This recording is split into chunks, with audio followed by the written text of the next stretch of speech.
Hi friends, మీకు ఈ video నచ్చితే లైక్ చేయండి, సబ్స్క్రైబ్ చేయండి. తిలోత్తమ త్రినేత్రిని జుట్టు పట్టుకొని బయటకి తోసేస్తూ ఉంటుంది. అప్పుడు త్రినేత్రి, అసలు పిచ్చి పట్టిందా మీకు, ఏం మాట్లాడుతున్నారు మీరు అని గట్టిగా అరుస్తూ టెన్షన్ పడుతూ ఉంటుంది.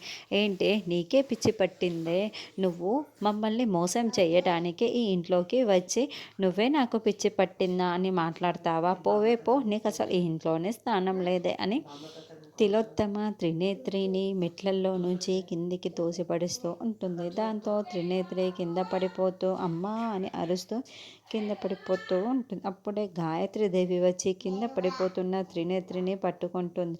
ఒక్కసారిగా గాయత్రీదేవి చేతులు త్రినేత్రికి తగలడంతో త్రినేత్రి నయనిగా మారిపోతూ ఉంటుంది. అమ్మగారు అని చాలా ప్రేమగా గాయత్రీదేవిని పిలుస్తూ ఉంటుంది. దాంతో తిలోత్తమ విశాల్ అందరూ కూడా చాలా షాకింగ్గా చూస్తూ ఉంటారు. గాయత్రీదేవి చాలా సంతోషపడిపోతూ నయని, నువ్వు నన్ను చూడగలుగుతున్నావా అని ప్రశ్నిస్తూ ఉంటుంది.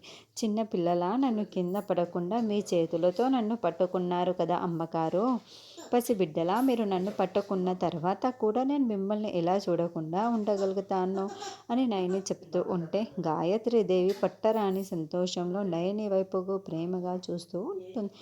అయితే నయని మాటలు ఏమీ అర్థం కాక విశాల్ తిలోత్తమ గుడ్లప్పగించి చాలా షాకింగ్గా